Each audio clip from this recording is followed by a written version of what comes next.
Tu sens sa présence. Tu peux l'acclamer maintenant. Si tu sens qu'il est avec toi, tu peux lui dire un mot d'amour. Si tu sens qu'il est avec toi, alléluia, élève son nom. Si tu sens qu'il est avec toi, élève son nom. Si tu sens qu'il est avec toi, alléluia, que le ciel s'ouvre maintenant. Si tu sens qu'il est avec toi, alléluia, glorifie ton Créateur. Emmanuel, Dieu parmi son peuple. Béni sois-tu le roi des rois. Alléluia. Nous voulons adorer maintenant notre Seigneur. Il prend position au front pour que nous puissions rentrer dans la profondeur des eaux. L'heure vient, elle est déjà venue, où les vrais adorateurs loueront, adoreront le Père en esprit et en vérité. Car c'est là que l'Éternel demande et il cherche. Tu es celui que le Seigneur cherche. Tu es celui que le Seigneur demande. Merci Jésus. Gloire à Dieu.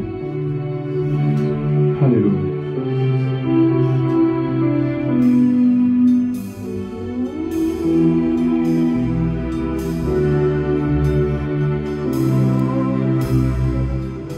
C'est que toi qui j'ai, Seigneur.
agit au milieu de son peuple.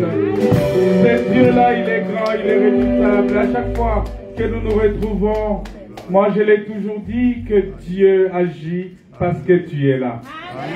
Il n'agit pas parce qu'il y a l'autre qui est là, mais il agit parce que toi tu es là. Et c'est pour toi que Dieu envoie la parole. Voilà pourquoi j'ai toujours dit que Dieu envoie sa parole parce que ma soeur elle est là. Parce que mon frère il est là. Parce que nous sommes là. C'est à cause de moi que Dieu a envoyé sa parole. Donc je peux me dire ici que Dieu a envoyé sa parole pour moi. Alléluia. Et c'est comme ça, c'est dans cette attitude-là que nous devons nous approcher de Dieu. Quand tu viens dans la maison de Dieu, tu viens parce que c'est toi que Dieu a appelé. Tu ne viens pas parce qu'il a appelé 2 ou 3 personnes, ou il a appelé toute ta famille, ou il a appelé tes copains, tes amis. Non, tu viens parce que c'est toi qui l'as appelé. Tu viens ici parce que c'est toi que tu as aimé. Et moi je le dis toujours qu'il faut se retrouver sur le chemin étroit, pas sur le chemin large. Parce que le chemin large et spacieux, il y a beaucoup de gens qui y vont. Beaucoup de gens vont dans le chemin qui est large et spacieux. Mais sur le chemin étroit, on ne trouve pas beaucoup de gens. Mais c'est ce chemin-là qui mène à Dieu. C'est ce chemin-là qui nous fait arriver au beau port, à la bonne destination. Le chemin qui est étroit. J'aime le chemin qui est étroit. J'aime le chemin qui n'est pas comme le chemin de tout le monde. J'aime le chemin qui n'est pas comme le chemin de tout le monde.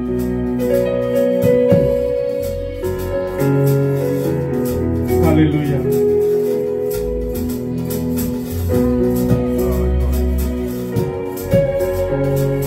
Jésus, tu es élevé au-dessus de tout. L'enfant qui s'envole de Jésus. Jésus, Jésus, Jésus, tu es élevé au-dessus de tout.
Seigneur, tu es élevé, notre Dieu.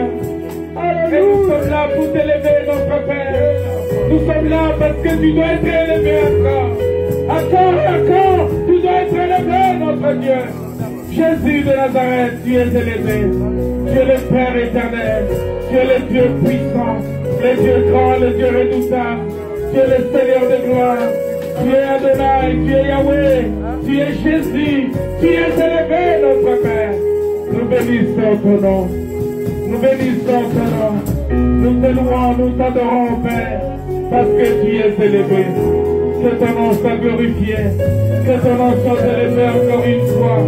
Que ton nom soit béni encore une fois. Que ton nom soit béni, Père, parce que tu es Dieu. Au nom de Jésus. Au nom de Jésus. Au nom de Jésus. Est-ce qu'on peut acclamer le Seigneur? Alléluia. Il est élevé. Il est élevé. Il est élevé. Il est élevé. Alléluia. Au nom de Jésus.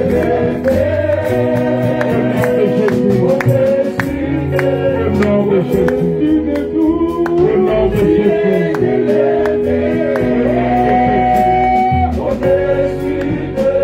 Au nom de Jésus.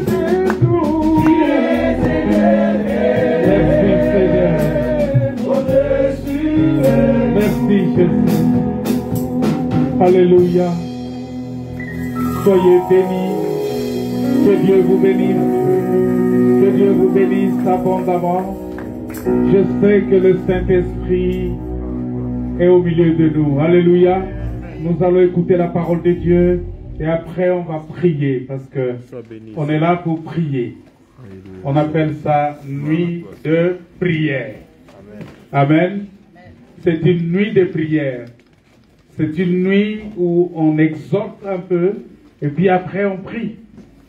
Voilà, donc on va exhorter un peu et puis après on va prier. On va écouter la parole de Dieu. Nous allons prendre nos Bibles. J'espère que vous avez vos Bibles. Ceux qui n'ont pas de Bible, nous avons des Bibles là-bas qu'on peut distribuer à ceux qui n'ont pas de Bible. Nous allons prendre Ézéchiel chapitre 37 parce que notre sujet c'est les ossements desséchés. Écoutez la parole de l'Éternel. On demande aux ossements desséchés d'écouter la parole de l'Éternel. Alléluia. C'est-à-dire les ossements qui sont desséchés. Et on leur dit, écoutez la parole de l'Éternel. Alors la question qui est ici, c'est comment les ossements peuvent écouter?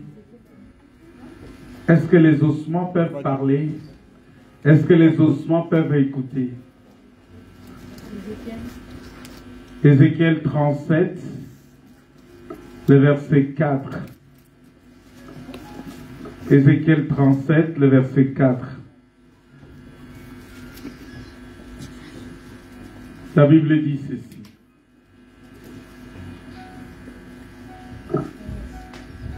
Bon, on va commencer au premier verset. La main de l'Éternel fut sur moi, et l'Éternel me transporta en esprit, et me déposa dans le milieu d'une vallée remplie d'ossements. Dans une vallée remplie d'ossements. Il me fit passer auprès d'eux, tout autour. Il me fait passer auprès des ossements, tout autour des ossements. J'étais au milieu des ossements.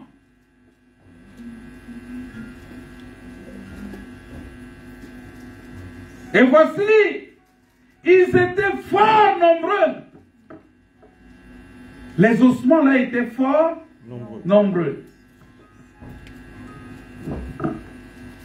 À la surface de la vallée, et ils étaient complètement secs. Ces ossements-là étaient complètement secs. Alors il me dit, fils de l'homme, ces os pourront-ils revivre? J'ai répondu, Seigneur éternel, tu le sais. Qui le sait? Seigneur éternel. Est-ce que toi tu sais? Est-ce que moi je sais? Non. Mais qui sait? C'est l'Éternel. Alors on pose la question, on dit, ces eaux-là sont desséchées, mais est-ce que ces eaux-là vont revivre encore? Et la réponse du prophète, Et que l'Éternel, parce que c'est Dieu qui pose la question au prophète. Alors je me dis, est-ce que Dieu lui-même, pourquoi il devrait poser cette question au prophète alors que lui, il a la réponse? Hein? Dieu vient, il pose la question au prophète, alors que lui-même, il a la réponse. Il dit, est-ce que ces eaux-là vont revivre? Est-ce que ces eaux-là vont revivre? Et le prophète dit, Seigneur éternel, tu le sais. Alors l'Éternel maintenant, il va dire, il me dit, prophétise sur ces eaux. Et dis-leur, ossements desséchés, écoutez la parole de l'Éternel. Écoutez la parole de l'Éternel.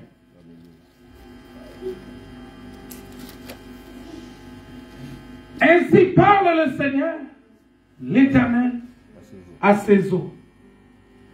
L'Éternel commence à parler aux eaux. Par le prophète. Il commence à parler aux eaux. Voici, je vais faire entrer en vous un esprit. Et vous vivrez. Ah! C'est-à-dire les eaux desséchées. Il fallait maintenant faire entrer l'esprit en eux. Pour que ces eaux-là puissent vivre. Alors le prophète, il commence à prophétiser sur ces eaux-là. Il dit, je vous donnerai des nerfs. Je ferai croître sur vous de la chair. Je vous couvrirai de peau. Je mettrai en vous un esprit. Et vous vivrez. Et vous saurez que je suis l'Éternel. Alors je prophétisais selon l'ordre que j'avais reçu. Et comme je prophétisais, il y eut un bruit. Et voici, il se fit un mouvement. Et les eaux s'approchèrent les uns des autres.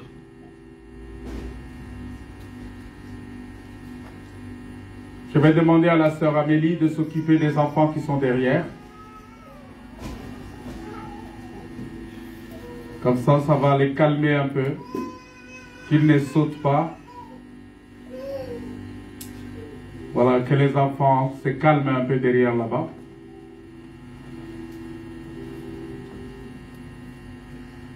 On dit, on va prophétiser sur les eaux.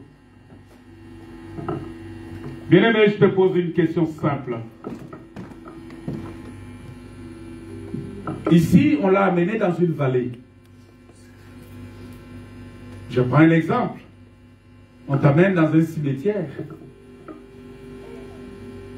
où on a déjà enterré des gens qui sont morts. Et quand on meurt, après la mort, on va être enterré. Quand on est enterré, déjà 4 jours, 5 jours après, la décomposition commence. Alors 5 jours, 1 mois, 2 mois, 3 mois après, mais il n'y a que des os qui sont restés. Bien-aimés, ne blaguez pas avec la parole de Dieu. Vous savez que l'homme est poussière, il retournera dans la poussière. Quand on parle de Jésus-Christ aux gens, les gens pensent que les gens ont plus de l'amour pour leur corps que pour leur esprit. Et quand on leur parle de l'esprit, les gens sont réticents. Les gens, pour eux, c'est quoi ça? Oui, c'est secondaire. L'affaire de prière, là, c'est secondaire. La priorité, ce n'est pas d'abord la prière, ce n'est pas Jésus. Pour eux, c'est secondaire. Écouter la parole, c'est secondaire. Prier, c'est secondaire. Évangéliser, c'est secondaire. Faire l'œuvre de Dieu, c'est secondaire.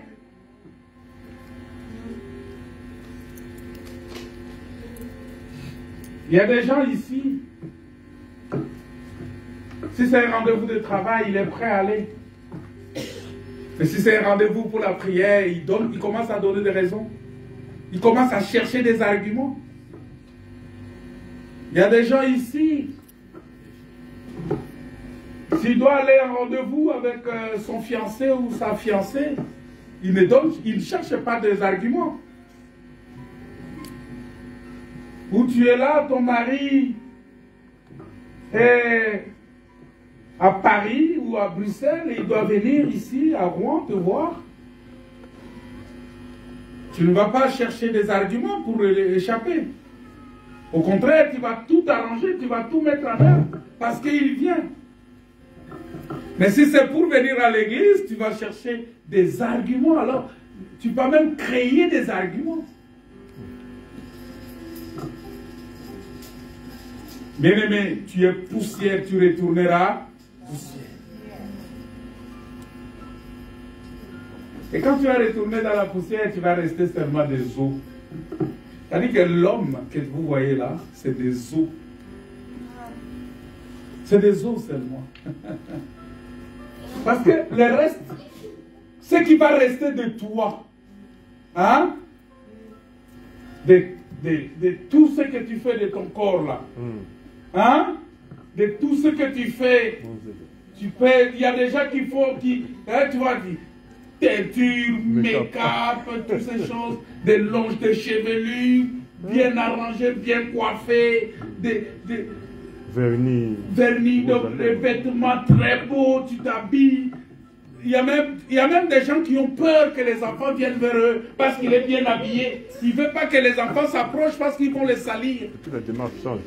Même sa façon de marcher change. N'est-ce pas? Mais ce qui va rester de toi, c'est les os. Ce qui va rester de toi, mon frère, ma soeur, c'est quoi? Les os. Continue seulement. Je te souhaite bonne chance. Hein? Continue à négliger la parole de Dieu, à négliger l'œuvre de Dieu. Je te souhaite bonne chance.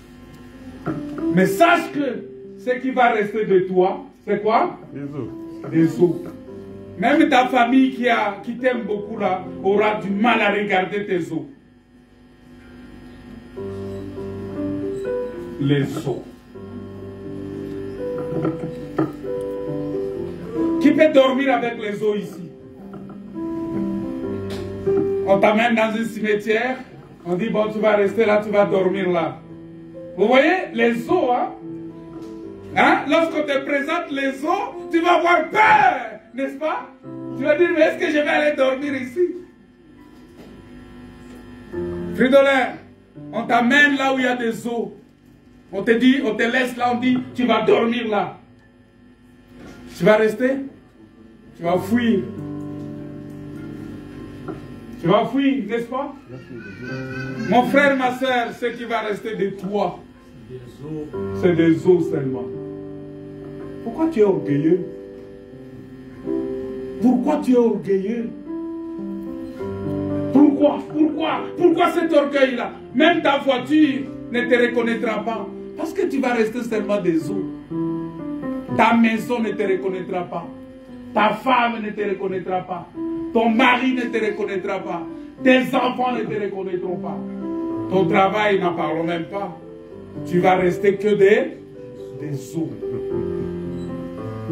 Parce que la chair va partir. Les nerfs vont partir. Les cheveux vont... Tout va partir. Tu vas rester seulement les os. Les os. Alors je vais vous dire que l'homme, c'est un os seulement. N'est-ce pas? Parce que c'est ce qui va rester du corps de l'homme. De ton corps là, ce qui va rester, c'est les os. Bien-aimés, évitons l'orgueil. Parce que l'orgueil détruit. Donne ta vie à Jésus. Alléluia. Amen. Donne ton cœur à Jésus. Sanctifie-toi. Sanctifie-toi. Parce que si tu tiens seulement à ton corps, ça va rester que des os. Qu'est-ce que tu vas en faire? Je me pose la question, mon père, il est où? C'est des os seulement. Il est décédé depuis très longtemps. Mais aujourd'hui, si je dois parler de mon père, c'est des os. Ma mère, elle est décédée, c'est des os. Est-ce que je peux aller parler encore aux os? Ossements desséchés. Bien-aimé, répands-toi. Accepte Jésus comme ton Seigneur et Sauveur. C'est le seul espoir que tu peux avoir. Alors, qu'est-ce qui s'est passé? On dit les ossements desséchés. Est-ce que ça peut revivre encore? Alors le prophète dit, Seigneur, mais moi je ne sais pas. C'est toi qui le sais. Moi je ne sais pas. Alors Dieu l'appelle et dit, bon, écoute. Parce que tu sais, quand on est déjà des os, l'espoir est fini. On rentre dans un désespoir. Vous savez, je pense que ça peut t'arriver maintenant que tu es dans une sorte de désespoir. Des situations que tu as espérées. Tu as espéré de bonnes choses, tu as espéré, et ça n'arrive pas. Et tu es dans un désespoir, tu te dis, bon, c'est fini. Et même tes amis qui étaient autour de toi, qui étaient avec toi, ils vont te dire maintenant, oh non, mais écoutez, c'est fini. Toi, tu penses que ça va marcher encore? Non, ça ne peut plus marcher. On va te dire, non, ça ne peut plus marcher, c'est fini, il faut oublier. On va te dire, il faut oublier. Il faut oublier. Parce qu'il y a des gens qui sont autour de nous, qui sont spécialistes en découragement. Même si toi-même tu crois, mais il y a des gens qui sont autour de toi qui vont te dire non, c'est pas possible. Non, mais écoute, tu rêves ou quoi? C'est ça les Français, hein? Tu rêves ou quoi? Tu penses que ça va aller? Mais dis-lui que oui, ça va aller. Alléluia. Dis-lui que ça va aller. Un enfant de Dieu ne peut pas perdre l'espérance. Alors les os desséchés, personne ne croyait que ça pouvait encore revivre.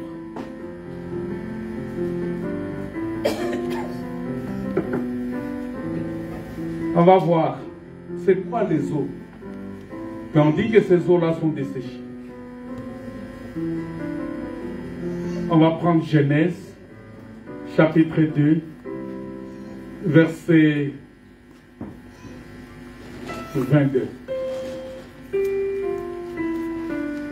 On est en train de chercher à connaître c'est quoi l'os, les os desséchés. Alléluia. Les os desséchés, c'est quoi?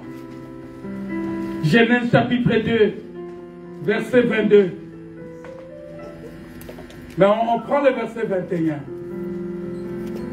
La Bible dit, alors l'Éternel Dieu fit tomber un profond sommeil sur l'homme. Il fit tomber un profond sommeil sur l'homme qui s'endormit et il prit une de ses côtes. Il prit une de ses côtes. Les côtes, c'est quoi? C'est l'os, n'est-ce pas? Dieu va sortir l'os de l'homme. Alléluia. Amen. Dieu va sortir l'os de l'homme. Et quand l'os sort de l'homme, est-ce que cet os-là peut vivre encore? Non, je vous pose la question. On sort l'os. Est-ce que l'os-là va vivre? L'os qui est détaché déjà de la chair, qui est sorti déjà du corps, est-ce que cet os-là peut vivre encore? C'est la question que je vous pose.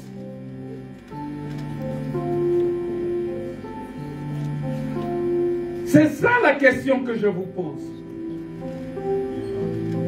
On dit les os, on sort l'os des côtes de l'homme. Alors maintenant, cet os-là, on va essayer de voir, de poser la question à cet os-là qu'on a sorti de l'homme pour demander est-ce que cet os-là peut revivre encore. Et c'est avec cet os-là qu'on va fabriquer. Je dis fabriquer, oui. Ça va vous faire mal. On va créer la femme avec cet os-là. On va former la femme avec cet os-là. Il y a des sœurs qui n'aiment pas cet enseignement, mais souffrez aujourd'hui que je vous dise la vérité, que la femme est créée. Si l'homme n'a pas existé, toi la femme, tu n'allais pas exister. Amen. Si l'homme n'avait pas existé d'abord, toi la femme, tu n'allais pas exister. Alors l'homme, la femme doit se soumettre à l'homme en toutes choses. Une femme qui se tient debout comme ça devant l'homme, qui tient tête à l'homme, ça c'est un homme, ce n'est pas une femme. Ce n'est pas une côte. Écoutez-moi bien. Une femme qui ne se soumet pas à son mari, ce n'est pas une côte. Est-ce que vous pouvez comprendre avec moi? Une femme qui ne se soumet pas à son mari n'est pas une côte. Ça c'est un morceau de crâne seulement. On a pris ou bien une mâchoire. Mais celle qui a une côte doit se soumettre à son mari en toutes choses. Mais la femme qui a une mâchoire, celle qu'on a pris ici, oh, celle-là, quand l'homme dit un, elle dit trois. Quand l'homme dit un mot, deux mots, elle est déjà dans le cinquième mot. Ça, ce sont des sœurs mâchoires. Elles s'appellent des sœurs mâchoires. Pas des sœurs côtes. Mais c'est des sœurs mâchoires. Ma sœur Arlette est en train de sourire. C'est ça la vérité. Les sœurs mâchoires. Elles sont là. Est-ce que nous avons des sœurs mâchoires ici? Non. Des sœurs mâchoires, est-ce que vous êtes là? Si vous êtes là, aujourd'hui, on va vous délivrer au nom de Jésus.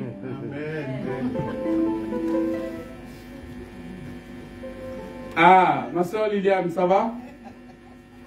Est-ce qu'il y a des sœurs mâchoires de l'autre côté là-bas? Non, je ne pense pas. La sœur Julie, non. Hein? Elle est une sœur côte. Ouais, je la connais. C'est une sœur côte. Elle est soumise. C'est ça la vérité. On prend l'os, on sort l'os de la côte de l'homme. Maintenant, on va former la femme. Mais ma soeur, il faut dire merci à ton mari. Parce que sans lui, tu n'allais pas exister. Mais c'est ce que dit la Bible. Tu es sorti de cet homme-là. Il faut dire merci. Moi, je dis toujours à ma femme, il faut que tu t'agenouilles. Chaque fois, tu dis, Seigneur, merci de m'avoir donné cet homme. Et elle le fait. Parce qu'elle est appelée à se soumettre en toutes choses. Et quand je lui parle, même si elle était remontée comme ça, quand je l'appelle seulement, je dis, bon, est-ce que tu sais que tu es femme? Elle dit, oui, je sais. Alors, calme-toi. Elle se calme. Automatiquement, elle se calme. Et je bénis le Seigneur pour ça. Amen. Je bénis le Seigneur pour cette femme qu'il m'a donnée. Parce que quand je dis, calme-toi, je dis, est-ce que tu sais que tu es une femme? Elle dit, oui, je sais que je suis une femme. Alors, calme-toi.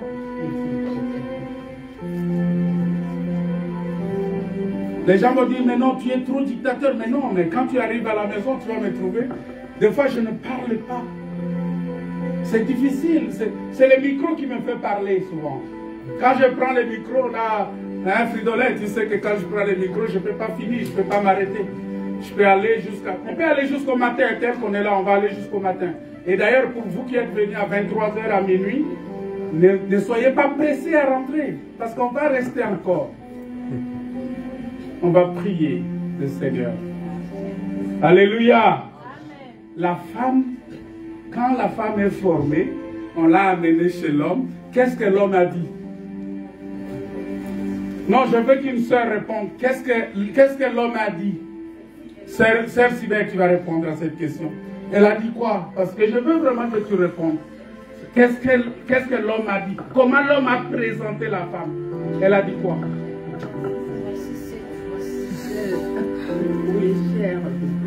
Oui. L'os de mes os.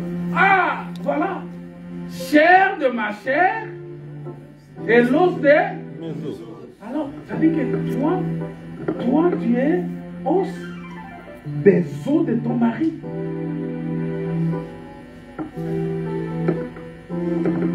Ma soeur, tu es l'os des os de ton mari. Il y a des sœurs qui présentent leur mari. Oh non, ça c'est mon être semblable. Non, l'homme ne peut pas être l'homme semblable pour la femme. Je ne suis pas ton aide. Tu es l'os de mes os. Ah, mais ça, aujourd'hui ça va chauffer là. Il y a des gens qui vont dire, mais ce pasteur là aujourd'hui, qu'est-ce qu'il y a? Il parle vraiment comme ça à nos sœurs là. Oui, mais c'est comme ça l'enseignement de la parole de Dieu. Je partais là-bas juste pour ressortir l'aspect des os. Pour vous démontrer que les os que le prophète a vus, c'était des hommes. Alléluia. C'était des hommes. Parce que, regardez, Adam présente la femme comme l'os de ses os. C'est-à-dire, quand on voit Ève, pendant qu'Ève est en train de marcher, elle est en train de faire ses maquillages, elle a fait ses make-up, elle a fait tous ses cheveux longs là, elle fait ça, elle fait ça, elle fait tous ces gestes qu'elle fait. Mais Adam voit que cette femme-là, c'est l'os. Alléluia. C'est un os qui est en train de marcher. Mais c'est ce qu'Adam dit, c'est pas moi qui ai dit. Vrai ou faux? C'est Adam qui a présenté la femme que ça c'est un os. Ma soeur, tu es l'os. Ma soeur Flore, tu es l'os. Ça dit que quand on te voit, on voit que c'est un os qui marche. Tu es un os qui marche. Alors maintenant, l'os d'Adam, l'os d'Adam est devenu desséché. Pourquoi on va dire que l'os est desséché? Parce que l'os a rencontré le serpent. Quand l'os a rencontré le serpent, l'os a perdu toutes les vitamines qui étaient en lui. C'est-à-dire la femme a vendu la vie qui était en elle au serpent. Et donc la femme n'avait plus la vie. Quand je parle de la femme ici, je ne parle pas de la femme comme ma femme, mais je parle de la femme comme tout un mystère. Comme toute l'humanité. Parce que celle qui avait péché, c'était la femme. Mais ce péché-là est devenu le péché d'Adam. Alléluia. Le péché d'Ève est devenu le péché d'Adam. Pourquoi? Parce qu'il y a quelqu'un qui s'appelle Jésus, qui n'a pas péché, mais qui va porter nos péchés. Jésus n'a pas péché. Mais nous sommes ses os. Nos péchés, il va porter nos péchés. Il va devenir malédiction pour nous. Il va devenir péché pour nous. Il va porter l'ignominie pour nous. Voilà pourquoi à un certain moment, même lui, Jésus, il est devenu aussi un ossement desséché. Lorsqu'il est monté sur la croix, il est devenu un ossement desséché. C'est pourquoi il a dit, Père, Père, pourquoi m'as-tu abandonné? Et à ce moment-là, il ne pouvait rien faire. Il a eu soif. Il a eu besoin de boire de l'eau. Parce qu'il était desséché. Amen. Alléluia. Amen. Il était desséché à ce moment-là. Mais desséché à cause de toi, à cause de moi. Parce que c'est moi qui étais desséché d'abord. Voilà pourquoi lorsqu'on a prophétisé, on a posé la question au prophète. est-ce que ces eaux vont revivre encore? Le prophète dit, Seigneur, c'est toi qui le sais. C'est toi qui le sais. Moi, je ne sais pas. Est-ce que cette femme-là va revivre encore? Cette femme-là qui était d'abord Israël. Cette femme-là qui est aujourd'hui l'Église. Parce que l'apôtre Paul dit, un vrai juif, ce n'est pas celui de l'extérieur, mais c'est celui de dedans. Un vrai juif, ce n'est pas ce que nous voyons là. Mais un vrai juif, c'est tout celui qui accepte Jésus comme son Seigneur et Sauveur. C'est ce que l'apôtre Paul nous dit. Alors, est-ce que ces eaux-là vont revivre? La question qui est posée, c'était simple. Vous voyez, je vais m'arrêter aujourd'hui très vite. Ben oui, il y a des gens qui commencent à se... Ne vous étonnez pas, je vais m'arrêter vite. Si vous avez besoin de la profondeur de cette prédication, je vais continuer le dimanche. Parce qu'il y a beaucoup de profondeur là-dedans à expliquer. C'est-à-dire que quand Adam a péché, quand la femme a péché, la femme est devenue un ossement desséché.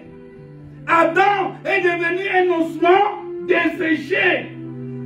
Et la question qui était posée ici, est-ce que ces eaux-là vont revivre encore? Parce que, qu'est-ce qui s'est passé? Dieu va sortir l'homme du jardin, l'homme va aller dans la vallée. Vous savez où est-ce, qu'est-ce qui se trouve dans la vallée? Dans la vallée, il y a l'ombre de la mort. Ah, la Bible dit, c'est le psaume qui dit ça. Lorsque je traverse la vallée de l'ombre de la mort, je ne crains rien. Ça dit que l'homme est rentré dans la vallée de l'ombre de la mort. L'homme est mort, quoique vivant. Pendant que l'homme marchait, Dieu ne le voyait que des eaux desséchées.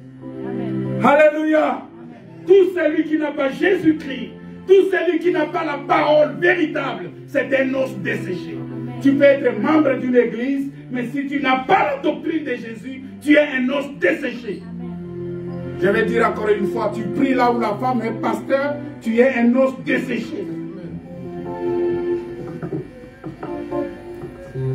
Tu es un os desséché parce que Dieu dit, je ne permets pas à la femme de prêcher. Là où la femme prêche, tu es devant une Jézabel qui est en train de t'endoctriner, de te détruire la vie. Et tu ne verras pas le Seigneur. Je vous dis, supportez la vérité. Si vous n'aimez pas, c'est comme ça ici. Soit vous aimez la vérité, vous êtes là. Soit vous fouillez la vérité. Et puis d'accord, c'est bien. Je préfère te dire la vérité. Si tu fouilles, tu fouilles. Mais je sais que les enfants de Dieu resteront. Amen. Alléluia. Amen. Ceux qui connaissent la vérité resteront. Ceux qui connaissent la doctrine. Vous allez quelque part, vous trouvez une femme pasteur. Fouillez cette église-là. Dieu n'est pas dedans. Nos sœurs peuvent évangéliser. Nos sœurs peuvent prophétiser. Nos sœurs peuvent... Vous voyez, j'ai beaucoup de sœurs ici qui font des émissions sur Facebook, sur YouTube, qui parlent en ligne, qui parlent, qui prêchent, qui évangélisent. La femme peut prêcher, mais pas dans l'assemblée. La femme peut prêcher. Tu peux sortir, tu peux prêcher, tu peux évangéliser. Mais lorsque tu viens ici dans une convocation solennelle comme ça, non, la femme ne peut pas prêcher dans l'assemblée. Sinon, on va se retrouver dans un ossement desséché. Ossement desséché. Bien aimé, nous devons faire très attention avec la doctrine. Je vous dis, ce ne sont pas les dons spirituels qui vont vous faire entrer dans le royaume des cieux. Mais ce qui va vous faire entrer dans le royaume des cieux, c'est l'obéissance à la doctrine de Jésus. C'est la doctrine, c'est la parole de Dieu, c'est le fruit de l'esprit. Mais les dons spirituels, non. Parce que plusieurs diront, Seigneur, n'avons-nous pas fait ceci en ton nom? Il y aura même des sœurs qui diront ces jours-là, Seigneur, mais moi j'étais pasteur. J'ai dirigé une grande communauté. Oui, mais je ne t'ai jamais connu. Le Seigneur leur dira, je ne t'ai jamais connu. Éloigne-toi de moi, serviteur d'iniquité. Tu n'as jamais lu dans la parole de Dieu. Tu n'as pas lu l'apôtre Paul. Il va vous poser des questions. N'as-tu jamais lu l'apôtre Paul? Tu vas dire, oh non, mais je croyais que c'était seulement pour Corinthe que Paul a parlé. Est-ce que tu as lu Corinthe bien? Parce que le livre de Corinthe dit que cette parole est envoyée à tous ceux qui croiront à leur parole. Et si moi je crois à sa parole ici à Rouen, ça veut dire que cette parole me concerne. Alléluia. Amen. Les ossements desséchés, c'est là où il n'y a pas la doctrine de Jésus. C'est là où il n'y a pas la vie. C'est là où le Fils n'est pas présenté. Parce que celui qui n'a pas le Fils n'a pas la vie. Les ossements desséchés, c'est là où l'espoir, les gens ont perdu l'espoir.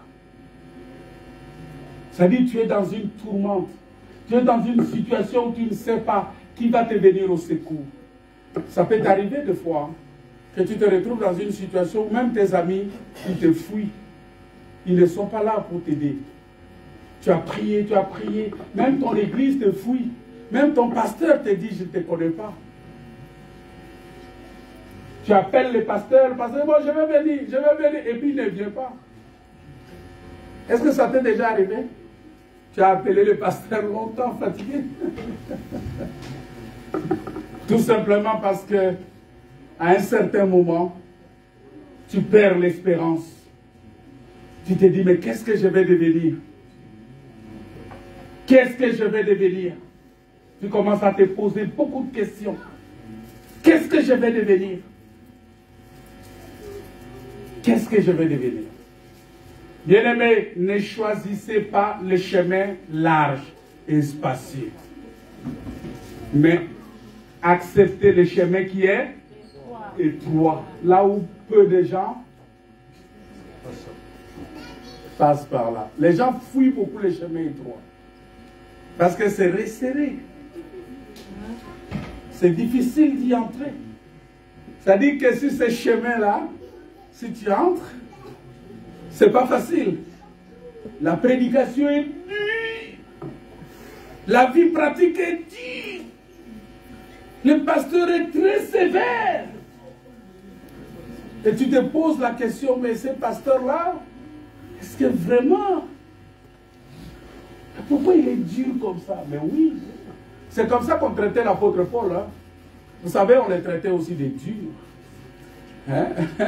On disait, mais Paul, là, vraiment, on comprend parce que lui, il n'a pas d'affection, il n'est pas marié, il n'a pas d'enfant, il ne connaît pas ces choses-là, il ne connaît pas la vie de famille, c'est pourquoi il est rigoureux comme ça. Non, c'est pas ça. C'est le Saint-Esprit à lui qui était rigoureux. Ce n'était pas Paul.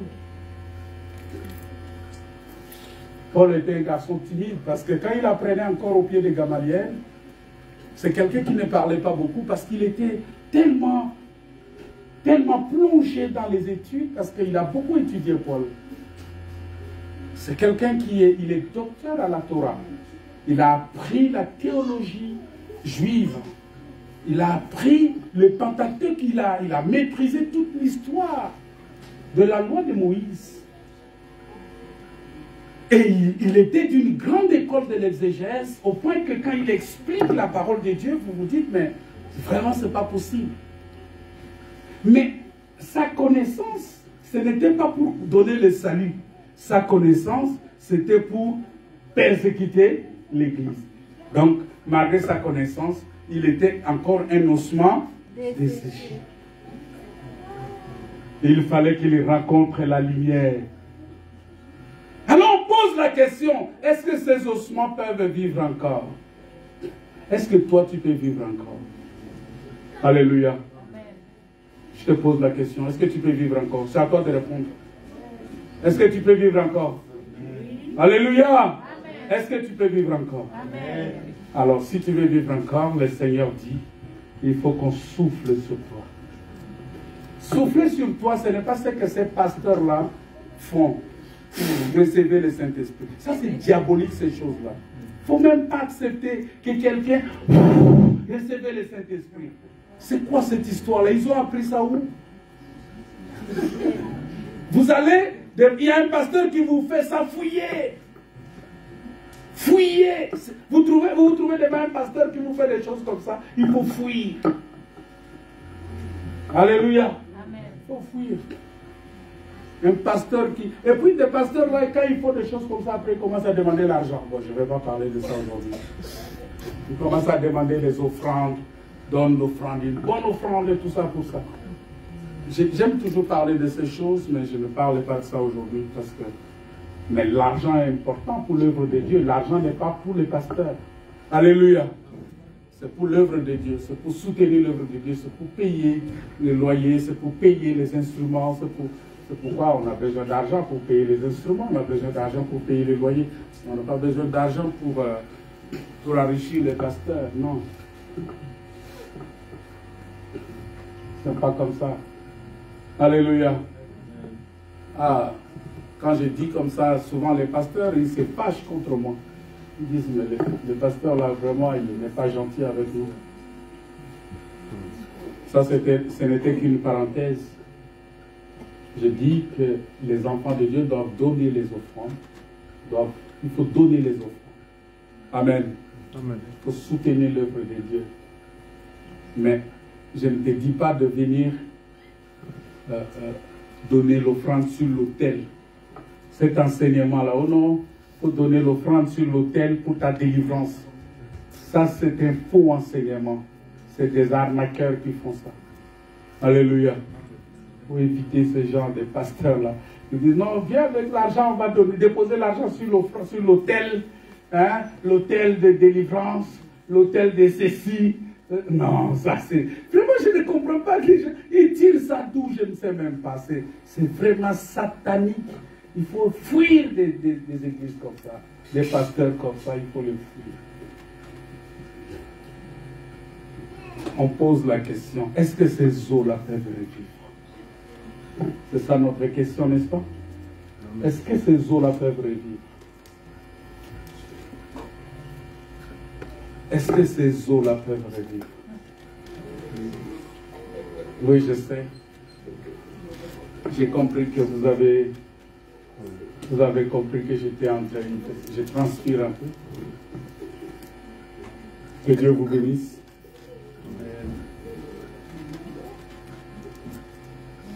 Est-ce que ces eaux-là peuvent revivre?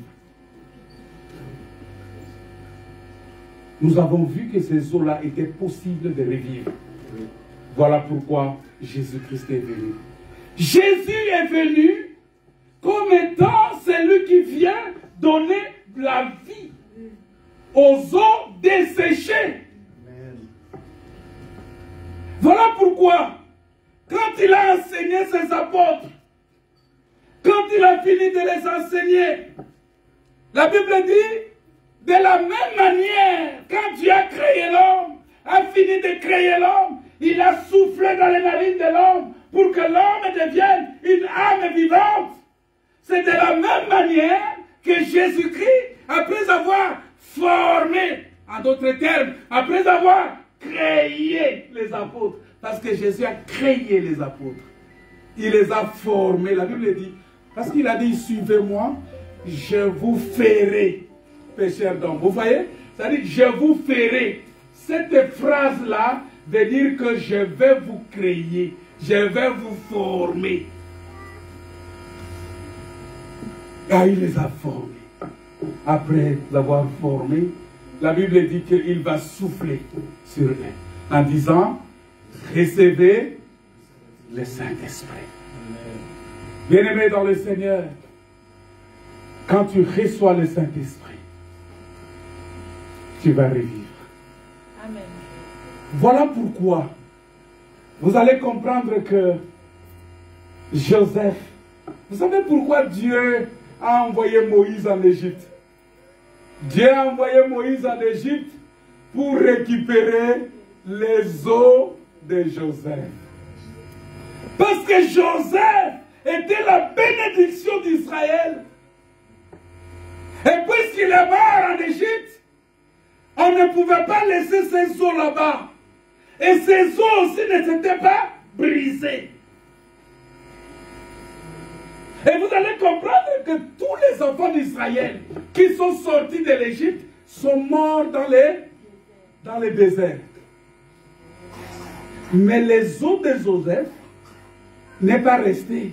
Les os de Joseph sont entrés dans la terre promise. Ah! Les os de Joseph sont entrés dans la terre promise. Parce que Joseph leur avait dit que je sais que l'Éternel Dieu vous visitera. C'est ça la prophétie d'Ézéchiel en fait. Que l'Éternel Dieu vous visitera. Parce que si vous lisez Ézéchiel 37, on te dit ces ossements-là, c'est la maison d'Israël. Donc déjà Joseph, avant sa mort, il savait que les ossements desséchés vont revivre encore. Il a dit, je sais que l'Éternel Dieu vous visitera. Moi je sais que l'Éternel Dieu va vous visiter ce soir. Amen. Alléluia. Amen. Je sais que l'Éternel Dieu va te visiter ce soir. Tu as quel problème? Toi-même tu connais ton problème. Je ne connais pas ton problème. Mais le Seigneur va te visiter ce soir. Il va t'apporter la réponse. Amen. À ton problème. Qui croit à ça? Est-ce qu'on peut acclamer le Seigneur? Amen. Si tu crois à ça, je sais que l'Éternel va te visiter ce soir. Comme Joseph l'a dit. Je sais que Dieu vous visitera. Le Dieu d'Abraham, le Dieu d'Isaac, le Dieu de Jacob. Il vous visitera. Et quand il va vous visiter, n'oubliez pas mes os. Mais qu'est-ce qui était dans ces os-là? Je vais expliquer ça le dimanche. Qu'est-ce qui était dans ces os? Je n'explique pas ça aujourd'hui. Parce que le dimanche, frère Alex, le dimanche on va expliquer ça. Ce qui était dans les os de Joseph. Si tu es venu seulement pour la veiller, c'est pas grave, que Dieu t'aide. Si tu viens le dimanche, que Dieu t'aide aussi à comprendre qu'est-ce qui était dans les os de Joseph. Toutes les bénédictions de Dieu étaient dans ces os-là. Toute la grâce de Dieu était dans ces eaux-là. Voilà pourquoi je vous ai expliqué, quand Jésus est monté sur la croix, on est venu voir s'il n'est pas mort encore, qu'on puisse briser ses os. Mais quand on vient, on trouve qu'il est mort. Il est déjà mort. Alors on ne pouvait pas briser ses os. Mais les deux brigands, on a brisé les os.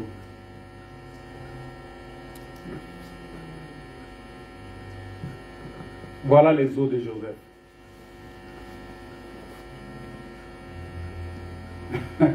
Les os de Joseph, c'est Jésus-Christ.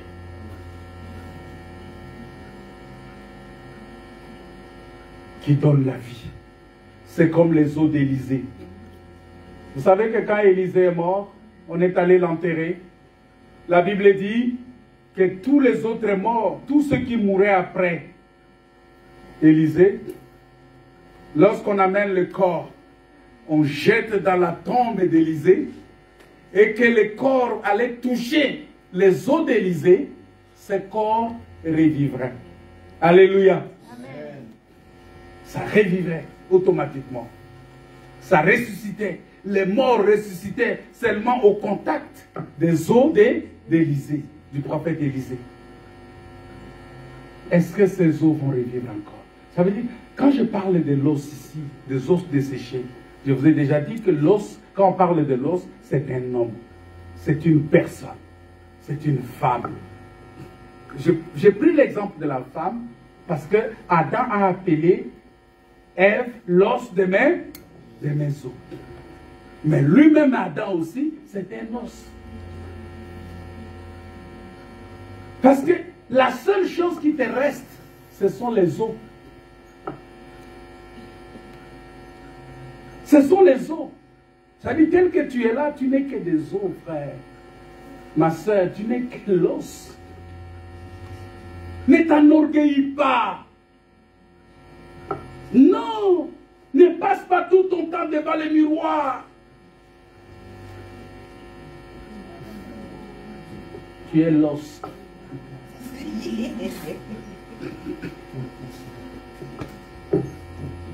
Les gens vont dire, mais le pasteur là, vraiment. Mon garçon me dit tout le temps, des fois quand je viens, quand je m'habille, je viens, je me pose devant le miroir comme ça. Il vient, il me tapote, il dit, ah papa, non, mais c'est quoi ça? Tu restes devant le miroir comme ça veut dire quoi? Je dis, mais je regarde si j'ai bien mis la cravate ou tout ça. Il dit, ah non, mais écoute.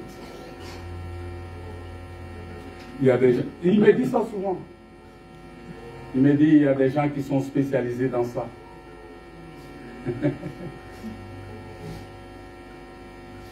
Mais c'est juste une illustration. C'est juste une manière de me dire, ton corps là, c'est vanité de vanité. Mais le plus important, c'est le souffle de Dieu. Est-ce que tu as reçu le souffle de Dieu? Parce que la vie dans l'homme, c'est le souffle du Tout-Puissant. Est-ce que tu as le souffle du Tout-Puissant? Le souffle du Tout-Puissant, c'est la parole de Dieu. C'est la parole révélée.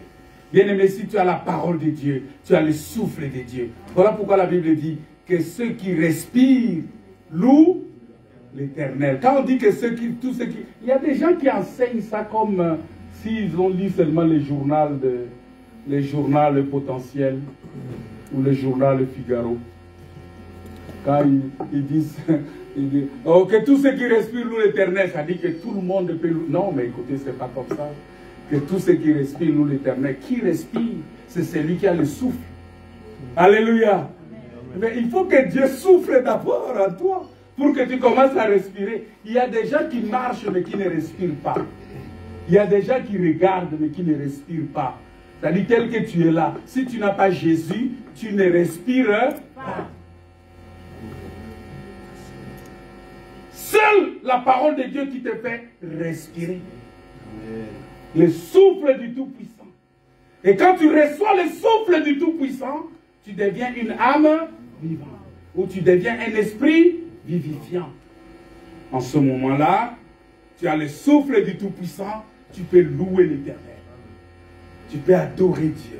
Voilà pourquoi je vous dis, l'adoration, ce n'est pas la chanson. Oh non, on va adorer le Seigneur. Bon, on commence à chanter. Non, l'adoration, ce n'est pas la chanson, c'est des fausses prédications. Quand on vous dit que l'adoration, c'est la chanson, c'est faux. Abraham a dit à son fils, allons à la montagne pour adorer. Ils étaient allés chanter? Ils ont chanté, Abraham a chanté? Sur la montagne? Vous avez entendu qu'il a chanté? C'est le sacrifice. Alléluia, que Dieu te bénisse. L'adoration, c'est le sacrifice.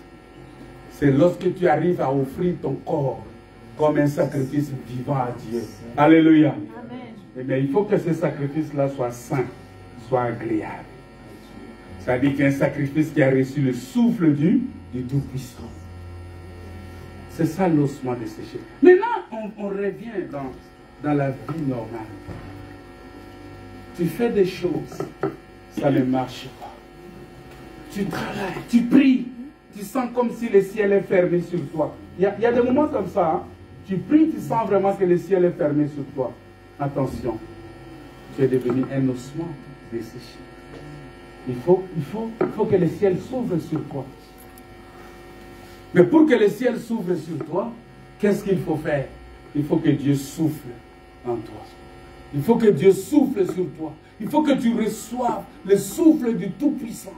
Et quand tu reçois le souffle du Tout-Puissant, parce que le souffle du Tout-Puissant, c'est aussi la pluie qui descend d'en haut.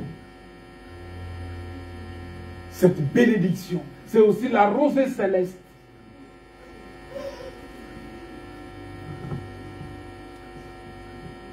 La maladie. Est-ce que tu vas guérir encore de cette maladie? Oui, c'est possible. Alléluia. Amen. Est-ce que ton travail là, ça va marcher? Oui, c'est possible. Et je veux qu'un enfant de Dieu ait ce langage positif. Amen. Alléluia. Amen. Il faut être comme cette femme-là. Vous connaissez cette femme-là qui a perdu son enfant? Et le prophète arrive, il lui pose la question, comment ça va? Et la femme dit, tout va bien. Est-ce que toi tu peux dire ça? Tu perds ton unique fils. Et on vient te poser la question et tu dis, ça va, tout va bien. Mais déjà même tes amis vont te trouver des sorciers. Hein? Ils vont dire, ah, peut-être lui, il est franc-maçon, ou lui-même il a liquidé son fils. Tu vois, c'est comme ça on va dire, non? Mais la femme dit, tout va. Parce que quand tu déclares tout va bien, tu mets Satan en difficulté.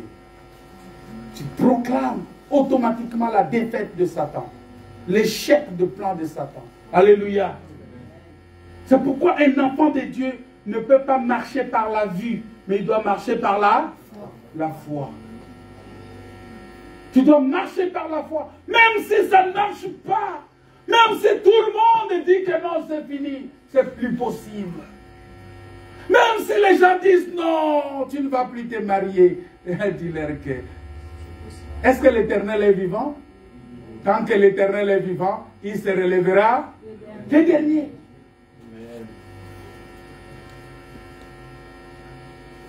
Tu n'auras plus d'argent. Oui. Est-ce que l'Éternel est vivant? Tant que l'Éternel est vivant, il se relèvera les derniers. Tu ne vas plus travailler. Est-ce que l'Éternel est vivant? Il se relèvera? Il se relèvera, n'est-ce pas? Les gens ont dit que ses frères n'allaient pas travailler. L'Éternel s'est relevé. Amen.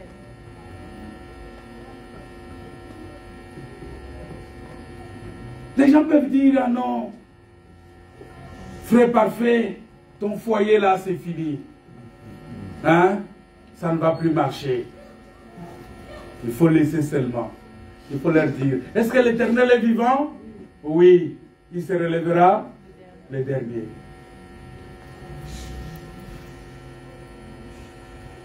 Ton enfant là, il ne va pas être guéri. Il faut leur dire, est-ce que l'Éternel est vivant?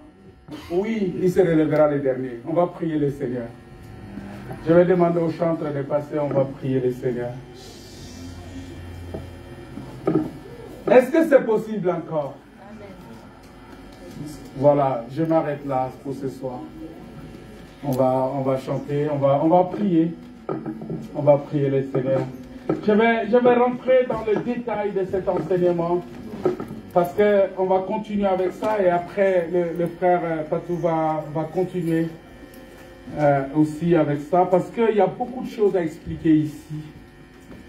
Mais comprenez simplement que quand on parle des ossements desséchés, c'est l'homme qui a perdu la vie. C'est l'homme Adam qui a perdu le souffle de vie et que Dieu devrait le réhabiliter. Et Jésus-Christ est venu. Jésus n'est pas venu pour nous donner les voitures, l'argent, des maisons, toutes ces choses. Jésus est venu. C'est pourquoi il faut fuir là où on vous prêche seulement l'évangile de prospérité. Jésus est venu pour que tu aies la vie et la vie en abondance.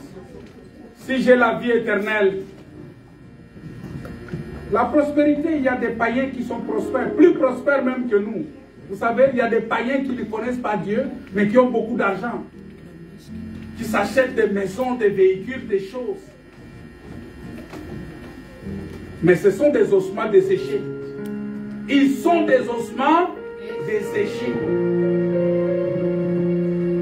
Mais moi, j'ai la vie éternelle. Parce que j'ai Jésus. Alléluia. Parce que j'ai Jésus. Parce que j'ai Jésus. Celui qui a reçu Jésus comme son Seigneur et Sauveur, il a la vie éternelle. C'est celui-là qui a reçu le souffle du Tout-Puissant. Et tu peux crier, ô mort, Où est ta victoire? Ô mort, où est ton aiguillon?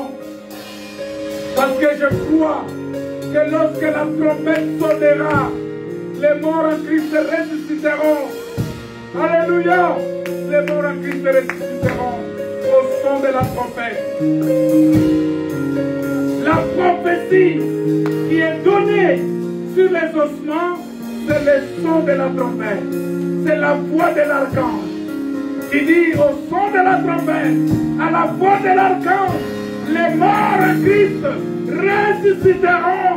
Moi j'ai cette espérance-là. J'ai cette espérance-là que je ressusciterai. Alléluia. Voilà pourquoi ce corps ici, ça peut se détruire.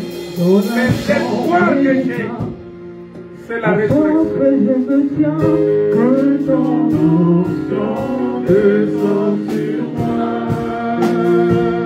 Continuons que le monde est et dans le creux de ta main. On va prier le Seigneur maintenant. Ton onction descend sur moi.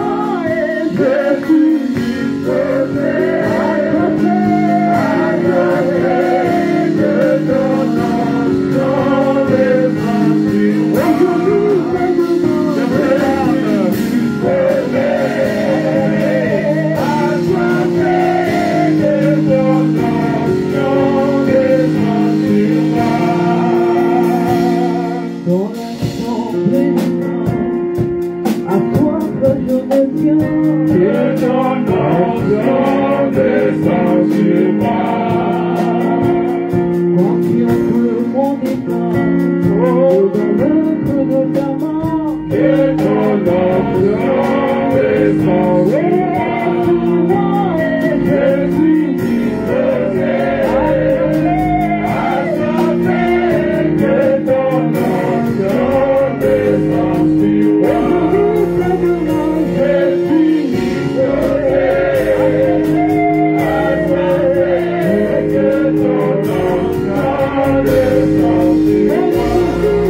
sur moi. J'aimerais que tu dises ça. Élève tes mains vers le ciel et dis, Seigneur, souffle sur moi. Tout ce qui était mort en moi, que ça revive. Je veux une restauration maintenant. Je veux une restauration maintenant. Je veux vraiment que tu demandes au Seigneur de souffler sur toi. Seigneur, souffle maintenant. Qu'il souffle sur toi. Cet ensemble, Qu'il souffle sur toi. Qu'il souffle sur toi. Dieu, nous prions, Seigneur.